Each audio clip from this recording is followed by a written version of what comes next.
Hello and welcome to Cricket Happenings, dear friends and subscribers. On today's show, I'll be talking about South Africa leveling the Test series here with a 6-wicket victory over the Aussies, where the South Africans were set a target of 101, which they finished with just losing 4 wickets. And Kagiso Rabada was absolutely in his element as he picked up a 10-wicket haul, his 4th 10-wicket haul in Test cricket in a fewer number of tests than any of the other South African bowlers. In fact, Dale Steyn had taken 72 tests to get his 10-wicket haul, the 4th 10-wicket haul, and here comes our friend Kagiso Rabada. In only his 28 tests, he has 4 10-wicket hauls, and that really shows the greatness of this pace bowler.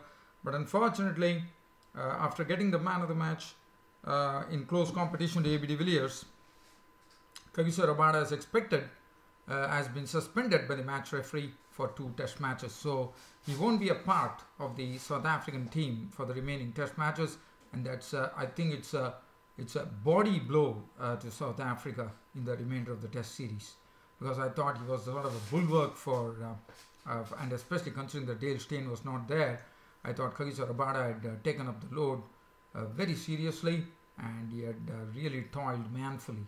But then, nevertheless, that's what it's all about. Finally, Kagiso Rabada won't be seen for 2 test matches against Australia. It's very sad, according to me. Really robs the contest of a fine battle between bat and ball. Well, so that is as far as that match is concerned. And as far as Nidahas Trophy in Sri Lanka was concerned, India, as you would remember, they lost the first match to Sri Lanka, but today they turned it round. They really showed some real talent here. Shardul Thakur with the ball, who was smashed all the way across the park by Kushal Perera, as you would remember. But today it was a different scenario altogether. In fact, he picked up his first 4-wicket haul in T20 matches. His best for all. He bowled very well with lots of consistency, control, nice variations, and also used the knuckle ball to good effect as India won the match. The batting hero was Manish Pandey, who kept his cool along with Dinesh Karthik and guided India home to a 6-wicket victory. And India now are on the top of the pile as far as the Nidahas Trophy T20 is concerned. That is a very, very creditable feeling for the Indians. Well, so I'll be talking about that match, and then we'll have a look at the World Cup qualifiers. So the Super Sixes have been drawn now. So I'm sure, as I said, Afghanistan would have prayed that Nepal really win the match against Hong Kong, and that's precisely what happened, keeping Afghanistan's World Cup hopes alive. I'm very happy for Afghanistan, but Nepal has lost it. So Nepal and Netherlands and Papua New Guinea are out of the Super Sixes. So the teams that would be contesting the Super Sixes would be West Indies, who had a win against Netherlands today. They put Netherlands out of the Super Sixes tournament, Super Sixes in the qualifiers. The Irish opening pair of William Porterfield and Derek Sterling put on a record partnership opening. They broke all the records. They raised a huge stand and ground the United Arab Emirates to a massive 226-run defeat. Nepal won against Hong Kong, and the host Zimbabwe played out a thrilling tie against Scotland, with both already having qualified. So the Super Sixes will consist of Zimbabwe, the host, West Indies. It would be Afghanistan, who definitely have got a second life here, according to me, and then Ireland, Scotland, and the United Arab Emirates. So that's the composition. So Nepal, Papua New Guinea, and Netherlands will be packing their bags. Well, so I'm going to talk about that. So, and then if at all time permits, we'll still have a look at some cricket news. But let me start off with that game between Australia and South Africa. So Australia resuming on the overnight score. The hope, as I said, the new ball was due. Mitchell Marsh, who had done all the chiseling on the previous day, was around, and along with Tim Paine. But it did not take any time for Kagiso Rabada. Kagiso Rabada priced out Marsh in the first over itself when he went on to bowl a wonderful ball which tailed in and hit the stumps of Marsh and Mitchell. And there were some sort of words being exchanged when Mitchell Marsh was out to Rabada. So he was gone for 45 with 4 fours and 1 6. And after that, Rabada was at it again. Rabada took the wicket of Pat Cummins for 5, Mitchell Starc for 1, and then Ngidi took care of Nathan Lyon, and Hazelwood briefly stayed there with 17 with 2 fours and 1 6. But Tim Paine was not there on 28, and which brought an early end to the Aussie innings. The Aussies were bowled out for 239, thus setting the South Africans 101 runs to win, which was definitely definitely it was not a big score, and 101 99 times out of 100 South Africa would have got it, and that's precisely what happened. Bowling Kagiso Rabada, as I said, very sadly will be missed in the remainder of the Test series as expected. He has been given the ban. He has been suspended for 2 Test matches due to his outbursts and due to his shouting, shouldering Stephen Smith, and also shouting in front of David Warner. Look at his bowling figures: 22 overs, 9 maidens, 54 runs and 6 wickets. It's his 4th 10-wicket haul in Test cricket in only his 28 Test matches. Let me tell you, Dale Steyn took 72 Test matches to get his 4th 10-wicket haul. And here comes Rabada in his 28 Test, already taken 4. And as I said, what a great pace bowler South Africa has in Rabada. And it's really, really sad that he won't be seen in action in the remainder of the Test series, which robs the Test of some real charm and that real, I would say, real battle that was going on between bat and ball. Philander run for 56, 2 wickets for 90 for Maharaj, and Ngidi 2 for 24. So the target was 102, and the Aussies started, and immediately Nathan Lyon struck by getting Dean Elgar. Once again, as you know, Dean Elgar has fallen in this manner previously too, and he got a leading edge to a ball from Nathan Lyon, and Lyon took the catch. So Dean Elgar was caught and bowled Lyon for 5, that made it 22 for 1, and Markram, who was really playing with lots of poise in his 21 with 3 boundaries, was a victim, as Josh Hazelwood, who was bowling very well, picked up the wicket of Aidan Markram. After that started a sort of a revival from 32 for 2. A.B. de Villiers and Amla were at the crease. A.B. de Villiers, he decided that he is not going to potter around and start playing his strokes as he did in the first inning. That's what he precisely did, as he scored 28 of 26 deliveries, 4 fours and 1 6. At the other end, Hashim Amla was giving him company, and the score was pushed on to 81. And that was the time Hashim Amla's wicket was taken by Cummins, who had him caught behind. And also they lost A.B. de Villiers to the bowling of Nathan Lyon. But nothing to worry, they were 81 for 4 at that stage when Amla and de Villiers departed on the same score. But du Plessis was there, the captain, not out on 2, and Thinis de Bruin made unbeaten 15 with 2 boundaries to guide them home. The match was all over. South Africa had won the second Test match of the 4 Test series, and this Test series is looking very well in the balance right now, with Australia and South Africa on 1-1 in the Test series. Mitchell Starc run for 15, 1 for 26 Hazelwood, Nathan Lyon 244, and Cummins 1 for 13. The man of the match, well, Kagiso Rabada, but what a shame that Kagiso Rabada won't be in action in the next 2 Test matches of this Test series.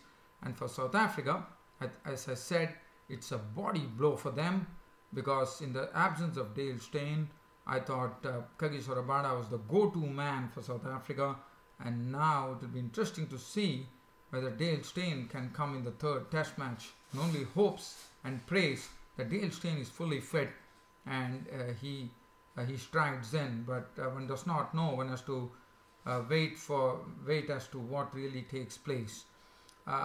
So that is as far as this match is concerned. So well done South Africa, taking revenge for the first test match.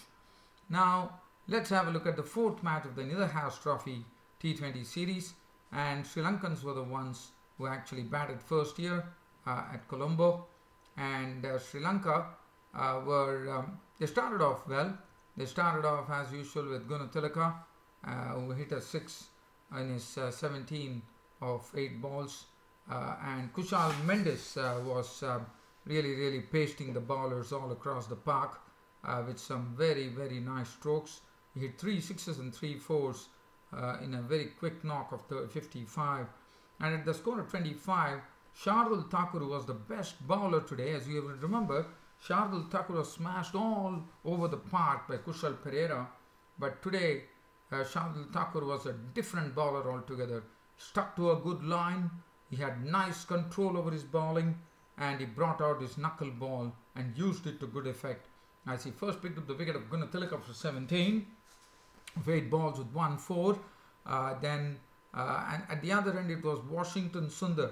Washington Sundar was also doing a fine job. He was not allowing the Sri Lankan batsmen any liberties with his Aussies, and he bowled a very wonderful spell of 4 overs no made and 212. In fact, he picked up 2 vital wickets.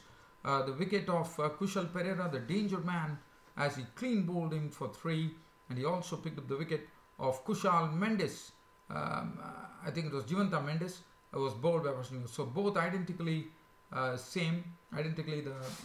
both clean bowled. So he was gone for 1, but it was Kushal Mendis who played a good hand of 55. His victim, he was taken by Chahal. Vijay Shankar clean bowled Apul Thanaka for 22 of 24 balls with 1-4 and 1-6. And Tisra Perera was out, and now this was the time Shardul Thakur came in. They were 96 for 3, and then suddenly, when things were looking good for the Sri Lankans, they started slumping, with Shardul Thakur on one end bowling with lots of control, Washington Sundar bowling tightly and picking up the wickets, and suddenly the pressure started mounting on the Sri Lankans to accelerate the scoring, and in the process Shardul Thakur was the most successful bowler. Perera was out for 15. Shanaka made 19 of 16, 1-4 and 1-6. Dhananjaya, who came pretty late, I thought, was a victim of Unadkat for 5. Chamirat was out for naught. And finally, that's what Sri Lanka could muster was 152 for 9 of their 19 overs. It was not a 20 over side a game. It was reduced to 19 overs because of rain. And Lakmal was not out on 5 and Fernando not out not. And look at that bowling from Shardul Thakur. He picked up his career best analysis in T20 of 4 overs no made in 427, and also rightly was named man of the match. Unadkat 3 overs 1 for 33 was a bit costly. Washington Sundar was superb, 4 overs no made in 220. He's been doing a fine job for India, I suppose, in this Netherhouse Trophy. He's showing his wares perfectly. Yuzendra Chahal 4 overs 1 for 34 was a bit costly today compared to what he has done in the past. 3 overs 1 for 30 for Vijay Shankar, and Raina bowled 1 over for 6 runs. Now, the target before India was 153, but I have to say that India did not have a good beginning, as they lost the informed batsman Shikhar Dhawan. It was all Akila Dhananjaya, the left arm spinner, who was bowling, and he was the one who sent both the openers back into the pavilion in a space of 22 runs. First, he picked up the wicket of Rohit Sharma, who continued to fail, as he was caught by Mendes bowled Dhananjaya for 11 of 7 balls with 1-4 and 1-6. And Shikhar Dhawan was a big wicket, because Shikhar Dhawan has been really haunting all the opposition with his play, with his stroke play. He has been in some pink form, and after a long time one saw Shikhar Dhawan fail to the bat, as Dhananjaya picked up his wicket as well for 8 of 10 balls with 1-4. So that made it 22 for 2. And then KL Rahul was joined in by Shreyash Raina. Shreyash Raina indulged in some pyrotechnics to slash 27 of just 15 deliveries, 2 4s and 2 6s to just keep up the momentum, even though India lost the wickets. They took the score to 62, and Shreyash Raina was a victim of the bowling of Fernando with a quick fire 27. Rahul trying to make room for himself for wicket bowled Mendes for 18 of 17 deliveries, 1-4, and India scored at 85 for 4 at the halfway mark, almost 9.5, 10 overs. So 9 overs were left, and still there was a job to be done. 68 runs were required, but nothing to really, be perturbed about, because they had two cool persons at the crease. One is Manish Pandey. I call him the Mr. Reliable now of India. Every time he goes out there to bat, he makes a statement. He goes there and sees to it that he contributes to the team. And I have not seen a moment where Manish Pandey has not contributed to the Indian team. And Dinesh Karthik played a sparkling innings of 39 of 25 deliveries, 5 fours. He was not out, and India did not have any further mishap, as these two batsmen kept their cool.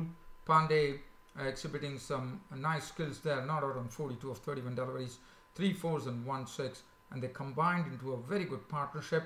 The partnership, as I said, was 68, and it was done very nicely. I thought it was done in, if you look at it, it was done in 46 balls, which was very well done. And India were home, and India, as I said, now are sitting on the top of the standings in the Nidahas Trophy. Lakmal 2 overs was slammed for 19. Dhananjaya was more effective, and he also picked up both the openers. 4 overs, 2 for 19. Chamira 3 overs, smashed for 33 runs. Fernando 2.3 overs, no more than 1 for 30. 4 overs, 1 for 34 for Jivanta Mendes. 2 overs for 17 for Tisra Pereira. Shardul Thakur not only getting his best bowling analysis in career, best analysis in T20 cricket, but also bagging the man of the match, and rightly so. So that is a wrap of those two matches. Now a very quick sneak peek, I would say, at the World Cup qualifiers, which is coming now to the sort of the business end of the tournament, as the Super Sixes has been decided as to which teams will be contesting the Super Six. Afghanistan has got a reprieve, as Nepal actually went on to beat Hong Kong, and that would be that is something which would be hugely welcome by all the Afghanistan fans. I'm sure about that, as it has kept Afghanistan alive in this tournament. So Nepal beat Hong Kong. West Indies beat Netherlands. It was Evan Lewis 84 that did the trick for the West Indies, as he played very well. Other than that, against the match between Ireland and the United Arab Emirates was totally one-sided, as Ireland, the Irish batsman, the opening batsman, Sterling and Porterfield, putting on a record stand, breaking all the records and putting up the highest ever opening stand to bring United Arab Emirates down. In fact, they crushed the United Arab Emirates as they bowled them out for 91, and Ireland putting in excess of 300 runs on the board, 319 if I'm not wrong, and they won the match. And the hosts Zimbabwe enacted a wonderful, thrilling tie against Scotland with the scores level on 210, and which really I think Zimbabwe, to me, Zimbabwe has already qualified, but when let's have a look at the points table to see whether Zimbabwe have already qualified. So Group A, well, if you look at it, Group A would be West Indies, Ireland and United Arab Emirates. So so the other two teams, Netherlands and Papua New Guinea, are out of it. And in Group B, it's Zimbabwe, Scotland and Afghanistan. So Nepal and Hong Kong are out of it. So that is the match situation as far as the World Cup qualifiers are concerned, which is coming to the business end of the tournament with the Super Sixes. But the most lucky team in this whole Super Six would be Afghanistan, because they have been really struggling. They just got their mojo back in the last two matches, and just in one match, I would say, and now they are faced they have to really change the script here, and they have to bat and bowl much better than what they did in the preliminary rounds, if at all they want to be one of the qualifiers for the World Cup. So I think it's really building up very nicely. Well, dear fans and subscribers, I think it's about time for me to actually call it off here on this cricket show today.